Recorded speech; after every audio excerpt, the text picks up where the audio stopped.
الحمد لله الذي جعل الشمس والقمر بحسبان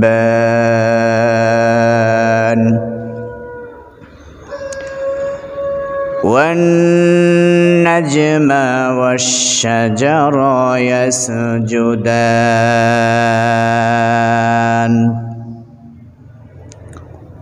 وفضل زمانا على زمان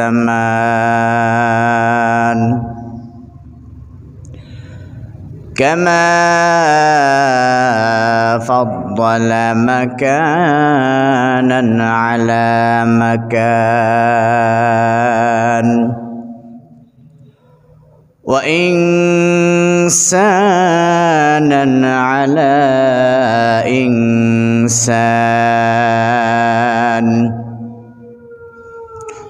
ونشهد أن لا إله إلا الله وحده لا شريك له وأشهد أن سيدنا ومولانا محمد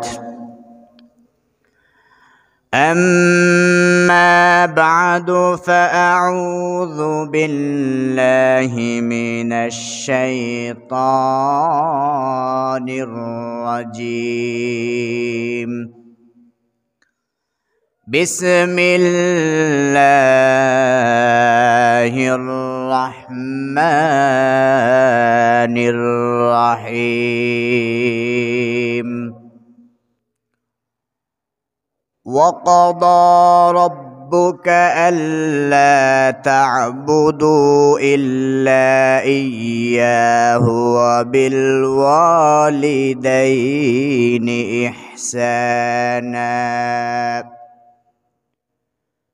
إما يبلغن عندك الكبر أحدهما أو كلاهما فلا تقل لهما أف ولا تنهرهما وقل لهما قولا كريما. وقال النبي صلى الله عليه وسلم ما حق الوالدين على وولده قال هما جنتك ونارك أو كما قال النبي عليه الصلاة والسلام. تكبير में कलिमा में नमाज़ों में अज़ा में तकबीर में कलिमा में नमाज़ों में अज़ा में है नाम इलाही से मिला नाम मुहम्मद ला इलाहा ला इलाहा ला इलाहा ला इलाहा इल्लल्लाह ला इलाहा। हरे কত সুন্দর মদিনা কেমনে যাব জানি না হরে কত সুন্দর মদিনা কেমনে যাব জানি না হরে দয়া করো দয়ার আল্লাহ দয়া করো দয়ার আল্লাহ ফুরাও মনের বাসনা লা ইলাহা লা ইলাহা লা ইলাহা لا إله لا إله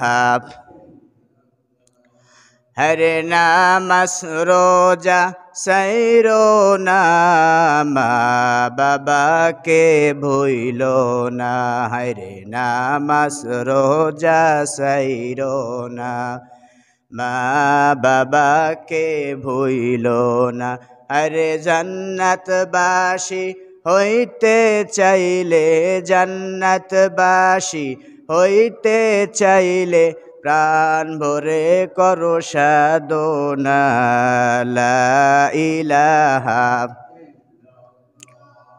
ला इलाहा ला इलाहा इल्लल्लाह ला इलाहा ला इलाहा इल्लल्लाहु मुहम्मदुर रसूलुल्लाह सल्लल्लाहु अलैहि वसल्लम। अल्हम्दुलिल्लाह, अल्लाह पाकेर अशेष मेहरबान जे महान रब्बुल आलमीन आमादेरके अल्लाह पाकेर फरज हुकुम आदाय करार जन्य अल्लाह पाक मस्जिद এনেছেন। এই জন্য সকলে শুকরিয়াতান ভাবে সকলে বলি আলহামদুলিল্লাহ। এই পৃথিবীর মধ্যে আল্লাহ পাকের সর্বপ্রথম হক হলো বান্দার কাছে।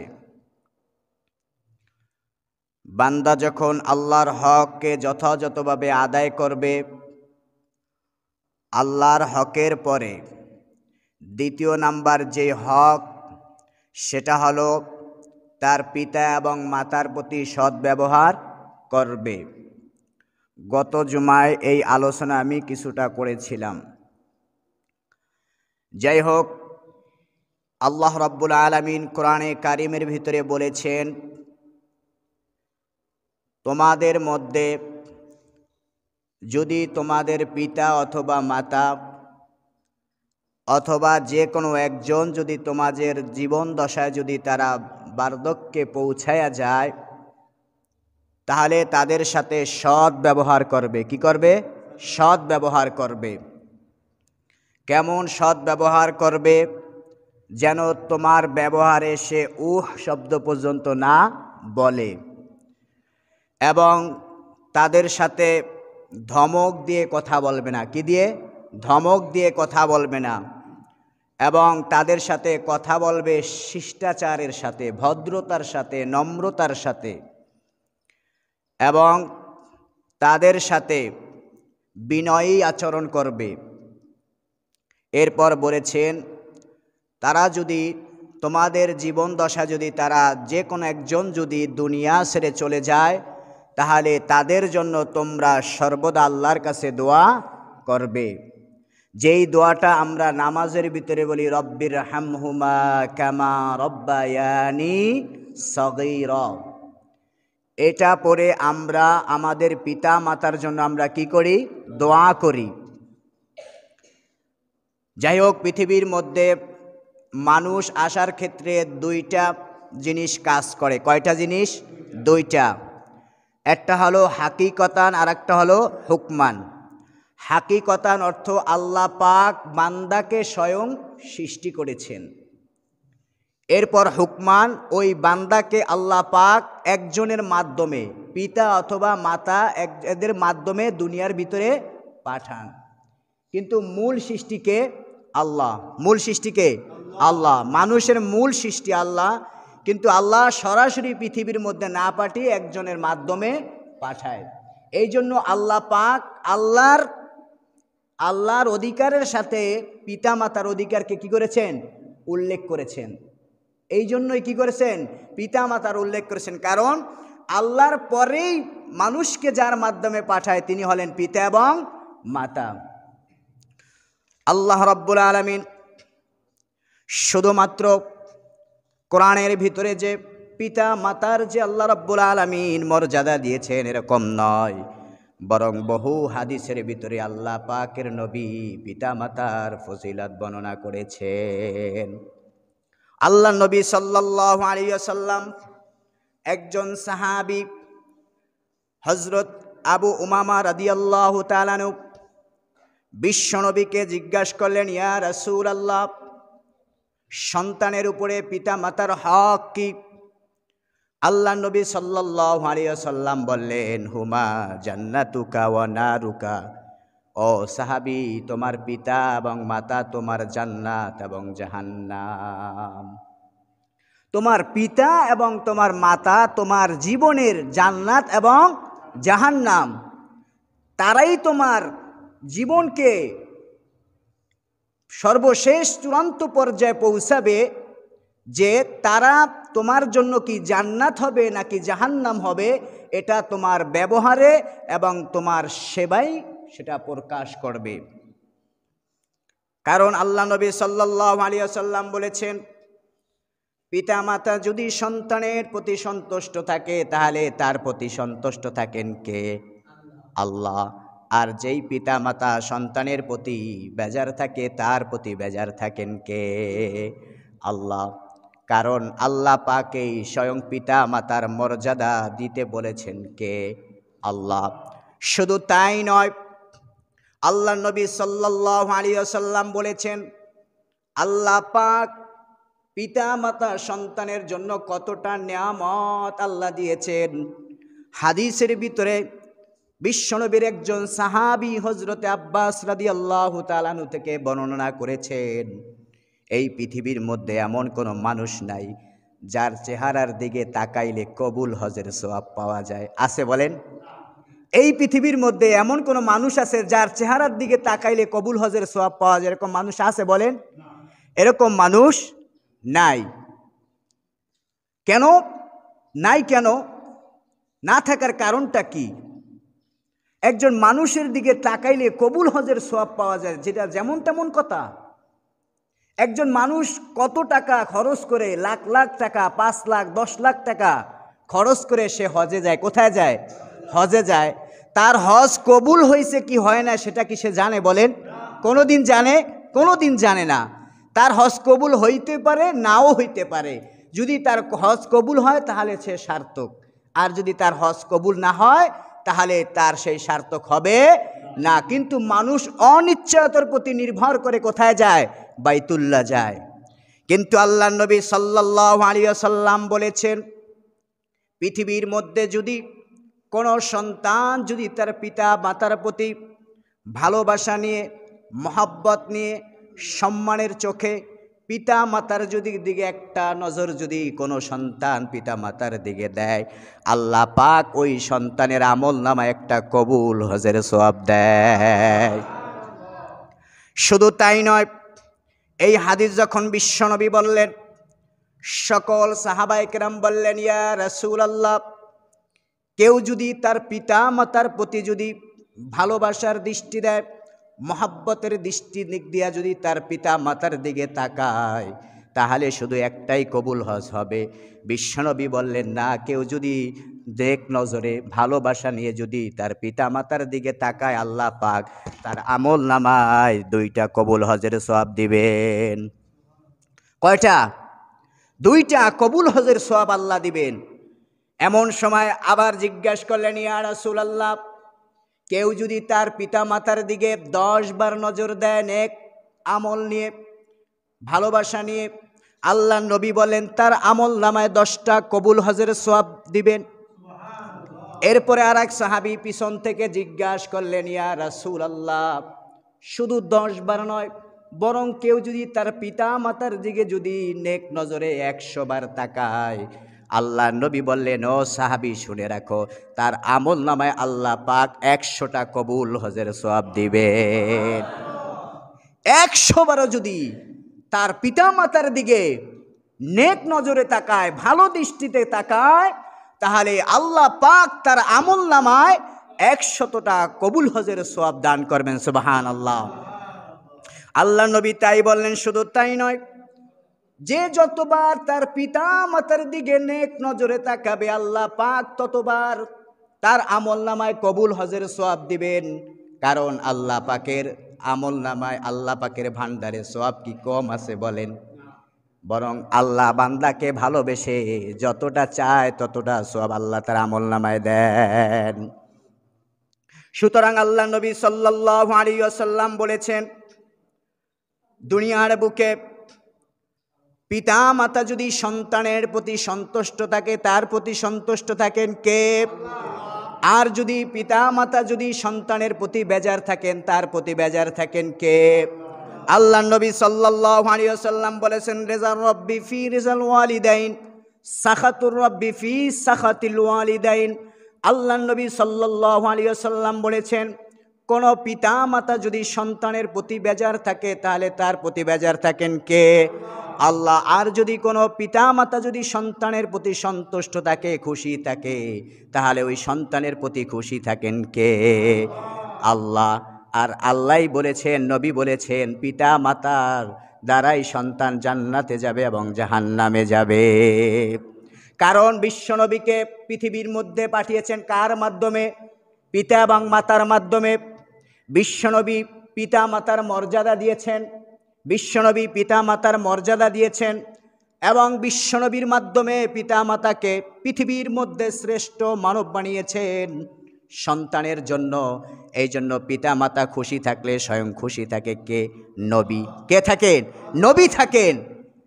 পিতা মাতা সন্তুষ্ট থাকলে নবী খুশি থাকেন, আর নবী খুশি থাকলে তার প্রতি খুশি হন কে? আল্লাহ। আর পিতা মাতাকে কষ্ট দিলে বেজার হয় নবী, আর নবী যার প্রতি বেজার হয় তার প্রতি বেজার হয় কে? আল্লাহ। আর আল্লাহ যার প্রতি বেজার হয় তাকে জান্নাত দিবেন না জাহান্নাম দিবেন? জাহান্নাম দিবেন। এই জন্য আল্লাহ নবী বলেছেন, তোমার পিতা এবং মাতা তোমার জীবনের জন্য জান্নাত, তোমার জীবনের জন্য জাহান্নাম। সন্তানের জন্য পিতা মাতাকে আল্লাহ পাক কতটা বরকত করেছেন, কতটা নিয়ামত করেছেন। আল্লাহ নবী সাল্লাল্লাহু আলাইহি ওয়াসাল্লাম হাদিসের ভিতরে বলেছেন, এক সাহাবী বিশ্বনবীর কাছে আসলেন, ইয়া রাসূলুল্লাহ, আমি যুদ্ধের ময়দানে যেতে চাই। কোথায়? যুদ্ধের ময়দানে যেতে চাই। কারণ সেই সময় যেই মানুষটা যুদ্ধের ময়দানে মৃত্যুবরণ করতেন সে শহীদের সওয়াব পেতেন। আর শহীদের সওয়াব সব চাইতে বেশি না কম? বেশি। কারণ আল্লাহ রাস্তায় যিনি শহীদ হন ওই মানুষটার সাথে সাথে জান্নাতি। এরকম একজন সওয়াব অর্জনকারী সমস্ত সাহাবা একরাম চাতেন তারা যুদ্ধের ময়দানে শহীদ হোক। কোন সাহাবী চান না? এরকম সাহাবী খুঁজে পাওয়া যায় না। সকল সাহাবী চাইতেন তারা যুদ্ধের ময়দানে শহীদ হোক। এরকম একজন সাহাবী বিশ্ব নবীর কাছে আসলেন। আয়েশা বলতেছেন, ইয়া রাসূলুল্লাহ, ইয়া হাবিবাল্লাহ, আমি আপনার সাথে যুদ্ধের ময়দানে যেতে চাই। আল্লাহর নবী জিজ্ঞাসা করলেন, ও সাহাবী, তোমার বাড়িতে তোমার মা এবং বাবা জীবিত আছে নাকি? ওই সাহাবী বললেন, ইয়া রাসূলুল্লাহ, আমার মা এবং বাবা বৃদ্ধ অবস্থায় বাড়িতে পড়ে রয়েছেন। আল্লাহর নবী বললেন, সাহাবী, তোমার যুদ্ধের ময়দানে যাওয়া প্রয়োজন নাই, বরং তুমি বাড়িতে গিয়ে তোমার মা এবং বাবার খেদমত করো, আল্লাহ পাক তোমার আমল নামায় যুদ্ধের সমপরিমাণ সওয়াব দিয়া দিবেন। আল্লাহ নবী বলেছেন, তোমার যুদ্ধ করার দরকার নাই, তুমি বাড়িতে গিয়ে তোমার মা এবং বাবার খেদমত করো। ওই খেদমতের কারণেই আল্লাহ পাক তোমার আমল নামায়, তুমি যুদ্ধ করলে শহীদ হলে যেই সওয়াব পেতে সেই সওয়াব তোমার আমল নামায় দান করে দিবে। সুতরাং সন্তানের জন্য পিতা মাতাই জান্নাত এবং জাহান্নাম। যেই সন্তানের জন্য পিতা মাতা দোয়া করেন ওই দোয়াকে আল্লাহ রাব্বুল আলামিন সরাসরি কবুল আর মঞ্জুর করে নেন। তামাম পৃথিবীর পীর সাহেব যদি দোয়া করে সেটা কবুল হতেও পারে, নাও হতে পারে, কোনো গ্যারান্টি নাই। আছে বলেন? পীর সাহেব আমার জন্য দোয়া করেছে, কোনো গ্যারান্টি নাই। সারসিনার পীর আমার জন্য দোয়া করেছে, আপনার জন্য দোয়া করেছেন, কোনো গ্যারান্টি নাই। উজানির পীর আপনার জন্য দোয়া করেছেন, কোনো গ্যারান্টি নাই। কিন্তু আপনার ঘরে বৃদ্ধ বাবা এবং মা যদি আপনার জন্য আল্লাহর কাছে দোয়া করেন, ওই দোয়া সরাসরি আল্লাহর আরশে পৌঁছায়া যায় এবং সন্তানের জন্য সাথে সাথে কবুল করে নেয় কে? আল্লাহ। এই জন্য পিতা মাতার কাছ থেকে দোয়া নেওয়া, পিতা মাতার সেবা যত্ন করা। বর্তমান সমাজে পিতা এবং মাতা এবং সন্তানের প্রতি গৃহযুদ্ধ চলে, ঠিক কিনা? কোনো শান্তি নাই। বাবা যদি সন্তানকে বলে একটা, সন্তান বলে 5টা, ঠিক কিনা? আবার সন্তানকে যদি মা বলে একটা, সেই মা করে কয়টা, এবং মেয়ে বলে কয়টা? মেয়ে বলে আরও বেশি, বরং কোনো দিক দিয়া কেউ কম নয়। এমনকি বলে যে মা বাবার দোয়া না হলেও চলবে, না হলেও কি চলবে, কোনো সমস্যা নাই। অথচ এই জন্য জীবনের ভিতরে কোনো শান্তি আসে না। মা বাবার খেদমত করলে, মা বাবা যদি সন্তানের জন্য দোয়া করে, সেই দোয়া কবুল হয়ে যায়, তার ভিতরে কোনো গ্যারান্টি নাই। আমরা একজন বড় পীরের নাম শুনেছি, বাইজিদ বুস্তামি। এরকম কেউ আছে যে নাম শুনে নাই? এরকম কেউ নাই। বাইজিদ বুস্তামি এত বড় কেমন অলি হলেন, কত বড় অলি হলেন। তিনি জন্মগ্রহণ করেছেন ইরাকের ভিতরে বুস্তাম নামক শহরে। কোথায়? ইরাকের ভিতরে বুস্তাম নামক, ইরানের বুস্তাম নামক শহরে তিনি জন্মগ্রহণ করেছেন। সেই মানুষটার নাম আজকে পৃথিবীর কোনো মানুষ অজানা নাই। তিনি এত বড় কিভাবে আল্লাহর হলি হলেন? ইতিহাস খুঁজে দেখবেন, বাইজিদ বুস্তামি যখন ছোট্ট একটা নাবালক বাচ্চা, মাত্র 8 থেকে 9 বছর, একদিন বাইজিদ বুস্তামির মা ঘরের ভিতরে শুয়া রয়েছেন। শুয়া থাকার পরে ছোট্ট বাইজিদকে মা বলতেছেন, বাবা ঘরের দরজাটা খোলা রয়েছে, ঘরের ভিতরে বাতাস আসতেছে, তুমি একটা জানালাকে বন্ধ করে দাও। কিন্তু কোন জানালাটা বন্ধ করবেন সেটা তো বাইজিদকে বলে নাই। বাইজিদের মা এই কথা বলে তিনি আবার ঘুমিয়ে গেছেন। বাইজিদ দরজার কোনায় গিয়া কোন পাশের, ডান পাশের দরজা বন্ধ করবেন নাকি বাম পাশের দরজা বন্ধ করবেন, সেটা তো তাকে বলে দেয় নাই। এই জন্য তিনি রাতের বেলা একবার ডান পাশের দরজাকে বন্ধ করে দেয়, আবার বাম পাশের দরজা খুলে রাখে, আবার বাম পাশের দরজা বন্ধ করে দেয়, আবার ডান পাশের দরজা খুলে রাখে। এভাবে তিনি সারা রাত করতেছেন আর বন্ধ করতেছেন। হঠাৎ করে বাইজিদ বুস্তামির মা রাতের বেলা তাহাজ্জুদ নামাজ পড়ার জন্য যখন তিনি জাগ্রত হলেন, তখন তিনি নজর করে দেখলেন তার ছোট্ট একটি বাচ্চা বাইজিদ বুস্তামি এরকম করতেছে, একবার বন্ধ করতেছে, আবার বন্ধ করতেছে, আবার আটকাইতেছে। মা জিজ্ঞাসা করে, ও বাইজি তুমি এরকম কেন করতেছো, বন্ধ করে দিলে তো হতো। এরপরে বাইজিদ বলতেছে, মা তুমি তো বলো নাই আমি কোন পাশের দরজাটা বন্ধ করব।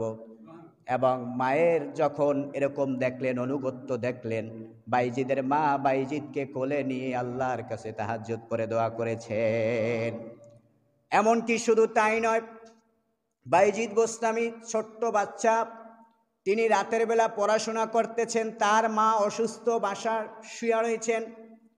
তার মা ডাক দিয়া বলেন, ও বাইজিদ আমার পানি তৃষ্ণা লাগছে, আমি পানি খাবো।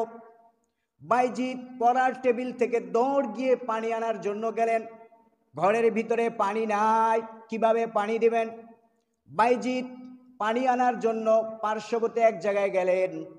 গিয়া পানি যখন আনলেন, আইসা দেখেন মা শুয়া রইছে। মাকে পানি দিবেন কিন্তু মা ঘুমাইতেছে। মাকে যদি জাগায় তাহলে তো মার মনে কষ্ট লাগতে পারে। এই জন্য বাইজিদ মাকে না জাগিয়ে পানির গ্লাস নিয়ে সারা রাত মায়ের মাথার কাছে দাঁড়িয়েছেন। সারা রাত দাঁড়িয়ে রয়েছে। বাইজিদের মা যখন তাহাজ্জুদের সময় হলো, ঘুম থেকে তিনি উঠলেন।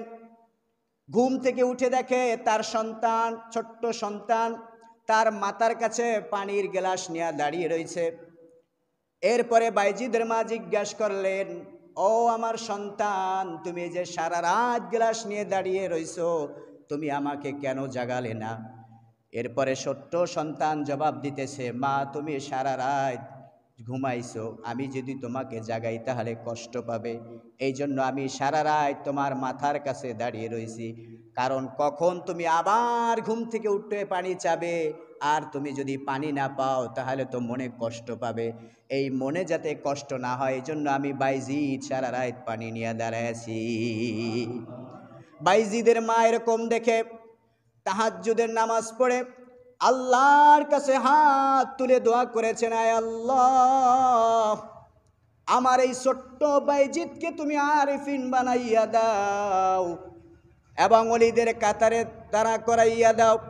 এই যে আল্লাহ পাক সেই সময় বাইজিদের জন্য আল্লাহর কাছে দোয়া করেছিলেন, ওই যে আল্লাহ পাক ছোট্ট বাইজিদের দোয়াকে যে কবুল করেছেন, এই মায়ের বদৌলতে আল্লাহ পাক বাইজিদ বোস্তামিকে জমানার অলি বানিয়েছেন। তাহলে মায়ের দোয়া লাগে কিনা লাগে বলেন? মায়ে যখন দোয়া করে চলে যায় ওই আরশ পানে, মায়ে যখন দোয়া করে চলে যায় ওই আরশ পানে, সাথে সাথে কবুল হয় ফল দেখিতে পাও। মায়ের দোয়া লও হে মুমিন, মায়ের দোয়া লও। বিপদে পড়বে না তুমি যখন যেথায় যাও, বিপদে পড়বে না তুমি যখন যেথায় যাও। মায়ের দোয়া লও হে মুমিন, মায়ের দোয়া লও। মা যদি কোনো সন্তানদের জন্য যদি মা বাবা দোয়া করে, ওই সন্তানকে হেফাজত করেন কে? আল্লাহ। এই জন্য মায়ের কাছ থেকে দোয়া নেওয়া সর্বদা, মা বাবার কাছ থেকে উচিত হলো সন্তানের জন্য দোয়া নেওয়া। রাস্তাঘাটে যাবেন, বিপদ থেকে উদ্ধার করবেন কে? আল্লাহ। এই জন্য আমার জীবনের কথা আমি বলতেছি, আমি যখন কোনো জায়গায় যাই আমার মায়ের কাছে আমি বলি, আমার মা শুনে সাথে সাথে 2 রাকাত নামাজ পড়ে আমার জন্য দোয়া করে। এই জন্য আমার জীবনে অনেক জায়গায় বিপদ থেকে আমাকে রক্ষা করেছেন কে? এই জন্য মা বাবার কাছ থেকে দোয়া নেওয়া। জীবনের সফলতা একমাত্র চাবিকাঠি হলো মা বাবা। আল্লাহ রাব্বুল আলামিন সফলতা দান করবেন, সেই সফলতা রেখেছেন কার হাতে? মা বাবার হাতে। কারণ মা বাবা যদি সন্তুষ্ট থাকেন তাহলে সন্তুষ্ট থাকে কে? আল্লাহ। কিন্তু ম্যাক্সিমাম দেখা যায় সন্তানের প্রতি মা বাবা খুশি নয়, বেজার। কারণ কি? কারণ কি? মা বাবাকে যথাযথভাবে সম্মান দেয় না। এই জন্য সন্তানও যখন বড় হয় তার সন্তান তাকেও শ্রদ্ধা করে না, ঠিক কিনা? আপনার সন্তান আপনার সাথে খারাপ ব্যবহার করে, কিন্তু তার ঘরে যখন আবার সন্তান আসে সেই সন্তানও কলম তার সাথে খারাপ ব্যবহার করে, ঠিক কিনা?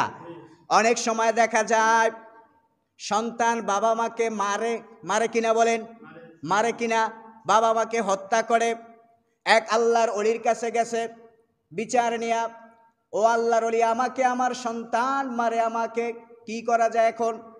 এরপরে আল্লাহর ওলি বললেন, নিঃসন্দেহে তুমি তোমার বাবা মাকে প্রহার করেছিলে, মেরেছিলে, এই জন্য আল্লাহ পাক তোমাকেও তোমার সন্তান দ্বারা আজকে মারাইতেছে। এই জন্য দেখবেন সন্তানও যখন বড় হয় তার সন্তানও তাদের কথা শোনে না, ঠিক কিনা? এটার কারণ কি? কারণ হইল যে সন্তান মা বাবার মনে কষ্ট দিয়েছে, মা বাবা তার জন্য বরদোয়া করেছে, ওই বরদোয়া লেগেছে।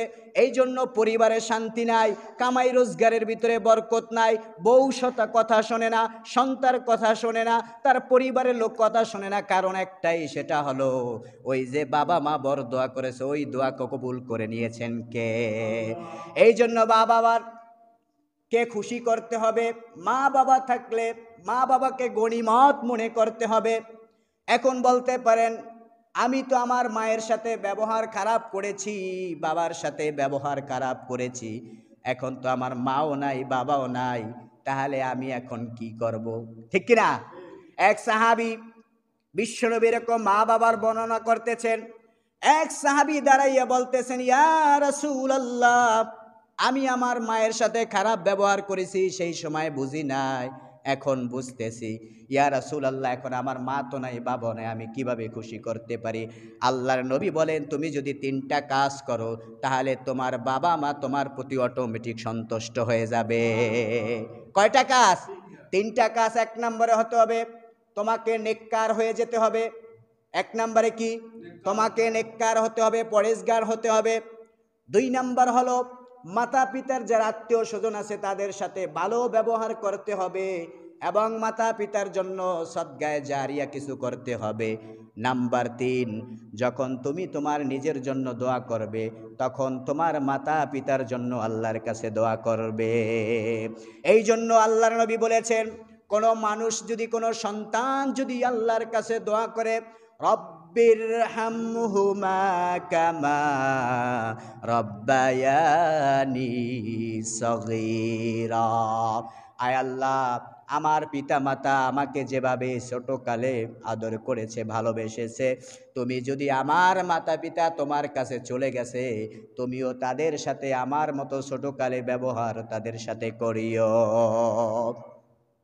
এভাবে মাতা পিতার জন্য দোয়া করা, মাতা পিতার জন্য কিছু করা।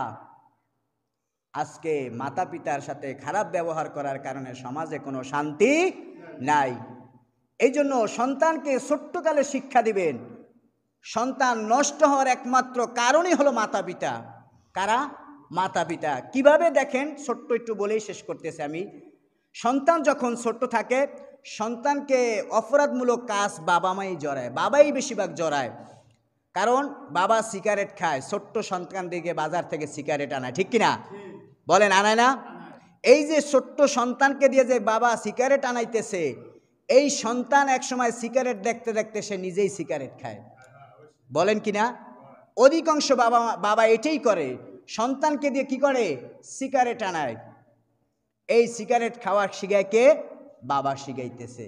তাহলে সন্তান অপরাধ করতেছে। বাবা, সন্তান যখন আসে সে কি মায়ের পেট থেকে সিগারেট খেতে অভ্যাস করে আসে? বলেন। বরং আমরাই তো তাদেরকে শিখাইতেছি। এরপরে আরেকটা অপরাধ কি? সন্তান যখন কোনো জায়গায় অন্যায় করে, একজনের মাল অন্যায়ভাবে নিয়ে আসছে, এরপরে আমরা বলি, বাবা কেউ কি দেখছে নাকি? ঠিক কিনা? আমরা বলি, কেউ কি দেখছে নাকি?